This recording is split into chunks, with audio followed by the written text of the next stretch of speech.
Bonjour, l'audience est ouverte. Vous pouvez vous asseoir. Monsieur.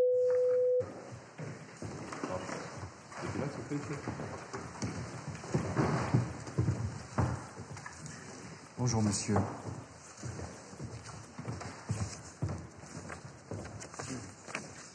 Il vous est reproché d'avoir à Chalon-sur-Saône, le 6 avril 2010, outragé par paroles, gestes, menaces, écrits non rendus publics, images non rendues publiques, de nature à porter atteinte à la dignité ou au respect dû à la fonction de monsieur Frédéric et monsieur Ludovic, tous deux fonctionnaires de police, gardiens de la paix, personnes dépositaires de l'autorité publique dans l'exercice ou à l'occasion de l'exercice de leurs fonctions. Vous reconnaissez les faits qui vous sont reprochés, monsieur ? Non. Les fonctionnaires de police qui étaient à bord d'un véhicule sérigraphié en tenue indiquent que de passage avenue de Paris au niveau de rue Pierre-Loti, ils ont remarqué la présence de 3 personnes dans le hall d'un immeuble et précisent que ces personnes les outrageaient copieusement, disent-ils, par geste. En l'occurrence, il s'agissait de doigts d'honneur, de bras d'honneur, et indiquaient qu'ils prenaient tous 3 leurs parties génitales en main à travers leurs vêtements en les montrant. Il précise que l'un des individus cachait son visage, qu'un autre était de billets, et le 3e était reconnu formellement, disent-ils, comme étant votre personne. Quelques minutes plus tard, vous avez été interpellé par l'équipage de police qui vous avait identifié et vous avez été conduit au commissariat de police pour être placé en garde à vue. Les enquêteurs ont procédé à une vérification d'alcoolémie. Il apparaissait que vous n'aviez pas consommé d'alcool. Et lorsque vous avez été entendu en garde à vue, vous avez contesté les faits qui vous étaient reprochés. C'est-à-dire que vous ne contestez pas simplement les outrages, vous dites que vous n'étiez pas l'une des 3 personnes présentes dans le hall d'immeuble. Le tribunal vous écoute, monsieur. Le jour-là, j'étais en train de regarder le match. Je suis rentré vers 21h. Et entre la mi-temps, je suis descendu. Alors parlez plus fort, monsieur, on vous entend mal. J'étais en train de regarder un match de foot. Je suis rentré vers 21h. Et c'était entre la mi-temps, je suis descendu fumer ma cigarette. Et en descendant, je suis parti sur le côté de mon bâtiment pour fumer ma cigarette. Et d'un coup, la voiture de police, ils viennent. Et ils s'arrêtent, ils me disent contrôle. Et ils descendent, hop, ils mettent les menottes et ils me ramènent au commissariat. Sur le commissariat, après, ils m'ont dit... Alors, les policiers indiquent qu'ils vous connaissaient bien, raison pour laquelle ils disent vous reconnaître. Vous connaissiez ces policiers ? Je ne les connais pas. Non ? Et vous pensez donc qu'il y a méprise de leur part ? Ils se sont trompés. Personne. Ouais. C'est parce que l'effet s'est passé dans mon entrée, donc c'est pour ça et ça, je sais pas.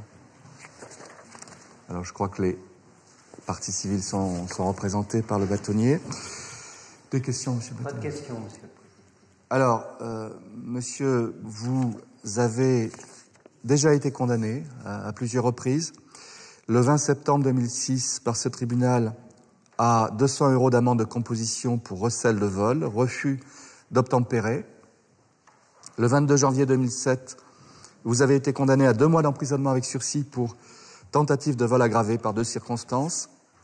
Le 3 octobre 2007, la Cour d'appel vous a condamné à 8 mois d'emprisonnement, dont 4 mois avec sursis, et une suspension du permis de conduire pendant 1 an pour violence commise en réunion suivie d'incapacité n'excédant pas 8 jours, vol avec violence et refus d'obtempérer.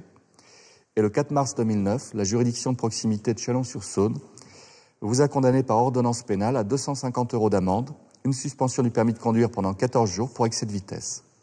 Que faites-vous dans la vie, monsieur ? Je travaille. Oui. À intérimaire, je travaille Caris. Quelles sont vos ressources ? Le SMIC. Vous êtes célibataire ? Oui. Vous avez des enfants ? Non. Est-ce que vous souhaitez ajouter autre chose, monsieur? Je dis que moi, j'ai rien à voir. J'ai pas envie de ramasser pour les autres. Puis voilà. Ce jour-là, j'étais pas là.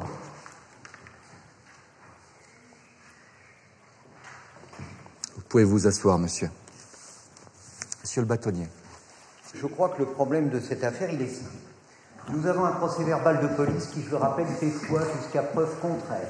Dans ce procès-verbal de police, vous avez des dépositions de fonctionnaires de police assermentés qui sont catégoriques. Il n'y a aucun doute, ils l'ont formellement reconnu, et ils l'ont reconnu parce qu'ils le connaissent. Lorsqu'il nous dit tout à l'heure, moi les fonctionnaires de police, je ne les connais pas, c'est étrange, parce que s'il ne connaît pas les fonctionnaires de police, alors normalement les fonctionnaires de police ne devraient pas le connaître, ils ne devraient même pas connaître son nom, alors comment se fait-il qu'il dit justement, on a reconnu... Alors bon, dans la balance, entre la déposition de 2 fonctionnaires assermentés et puis celle d'un délinquant, il faut appeler un chat, parce que même s'il n'y a pas de condamnation pour outrage sur son casier judiciaire, on a quand même vol aggravé, vol avec violence, violence en réunion, c'est pas extrêmement joli, refus d'obtempérer, qui démontre quand même quelqu'un qui a un petit problème pour respecter les règles de la vie en société. Je sollicite pour chacun des fonctionnaires de police un montant de 300 € à titre de dommages et intérêts. Je demande également une indemnité de 600 € sur le fondement de l'article 475-1, car je rappelle sur ce point que ce n'est pas à l'État français, donc à nous tous, de prendre en charge les frais de défense des victimes dans une affaire comme celle-là. Merci, monsieur le bâtonnier. Monsieur le procureur de la République. Monsieur le Président, je relève dans cette affaire que les faits se déroulent effectivement au pied de l'immeuble dans lequel habite le prévenu, que lui-même explique être sorti pour fumer une cigarette à l'occasion de ce match de football. Donc, je ne conteste pas du tout le fait qu'il ait pu regarder dans la soirée ce match de football, le cas échéant en compagnie de personnes de sa famille. Mais on ne peut pas contester non plus le fait qu'à certains moments, il s'est retrouvé en bas de l'immeuble à l'extérieur et donc potentiellement sur la scène que décrivent les fonctionnaires de police. Et puis surtout, effectivement, les 2 fonctionnaires de police sont formels dans ce qu'ils décrivent et dans l'identification du prévenu. La thèse du complot policier ne me semble pas du tout tenir un seul instant. Pourquoi ? Parce que j'allais dire que dans cette affaire, les policiers sont fair-play. C'est-à-dire, ils constatent qu'il y a 3 individus qui font des gestes obscènes à leur encontre, mais ils disent clairement qu'il n'y en a qu'un seul qu'ils peuvent identifier. Si les policiers avaient effectivement... ce qui n'arrive fort heureusement pas, des velléités de vengeance à l'encontre de tel ou tel, on n'aurait pas un prévenu, on en aurait 3. Donc ces déclarations des fonctionnaires de police, elles me semblent extrêmement précises, elles me semblent extrêmement circonstanciées et détaillées, elles sont en tout cas particulièrement formelles, et pour ma part, elles ne laissent pas de place au doute sur la culpabilité du prévenu. S'agissant de la sanction que votre tribunal devra prononcer, je relève effectivement un casier judiciaire qui est déjà chargé. Donc je vous demanderai de prononcer à l'encontre du prévenu une peine qui pourrait être de 60 jours amende d'un montant unitaire de 10 €. Ça veut dire une amende globale de 600 € à payer. Si cette amende n'est pas payée, il y a 60 jours de prison à la clé. Si elle est payée à moitié, il y a 30 jours de prison à la clé, etc. C'est une peine qui me semble à la fois pédagogique et avec la menace d'un emprisonnement ferme, parce que je pense qu'aujourd'hui, monsieur doit comprendre qu'avec les antécédents judiciaires qu'il a aujourd'hui, la justice ne pourra plus lui faire de cadeau si jamais il devait revenir devant un tribunal. Merci, monsieur le procureur. Maître, vous avez la parole pour la défense. Je ne vais pas vous plaider un complot policier. Absolument pas. Je vais vous plaider une méprise. Pourquoi une méprise ? Moi, je suis assez surprise sur le déroulement des faits tel qu'il est relaté par les policiers. Et je vais m'en expliquer.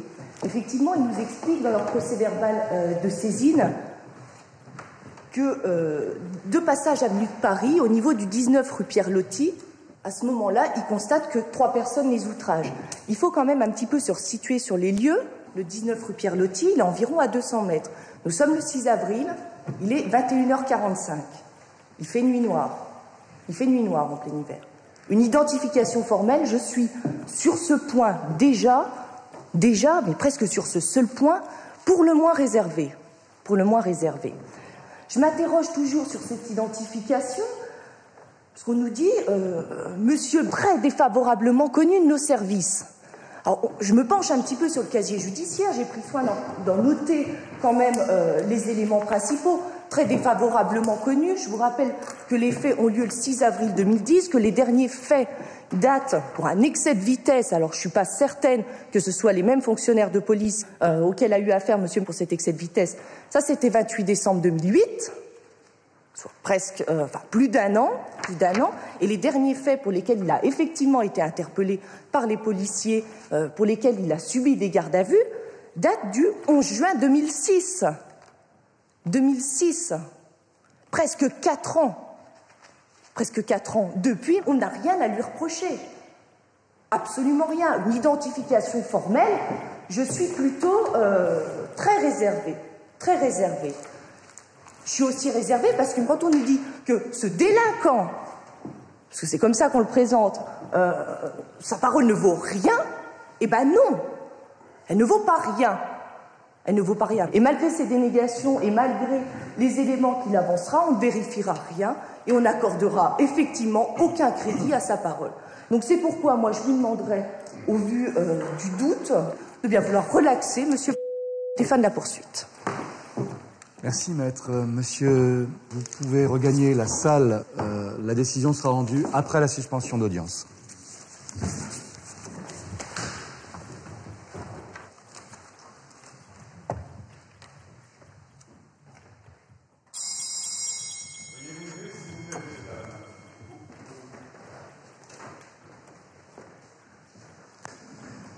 L'audience est reprise. Vous pouvez vous asseoir. Le tribunal rend tout d'abord ses délibérés. Monsieur, approchez. Votre avocate est repartie.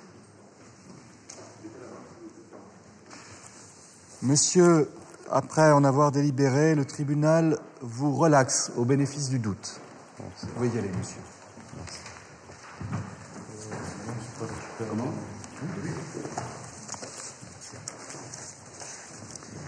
Voilà.